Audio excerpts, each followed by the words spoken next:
Two delivery trucks pulling out of a warehouse. One goes straight, one loops around. All right, imagine electricity is like trucks delivering power.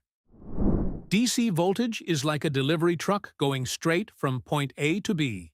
Simple, direct. That's what batteries use. One-way trip.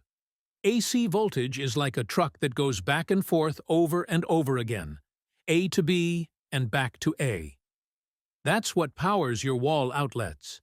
It's perfect for long distances. What is voltage? That's just the push or pressure that gets these trucks moving. The higher the voltage, the stronger the push. Now we move to the FAQ session. Is higher voltage always better? Nope. More voltage means more danger if not handled right. Which one is safer? DC is usually safer, but it depends on the situation. Can I feel the difference between AC and DC? Not really, but AC shocks can be more intense due to how it flows. So next time you flip a switch or charge a tool, now you know what's happening behind the scenes.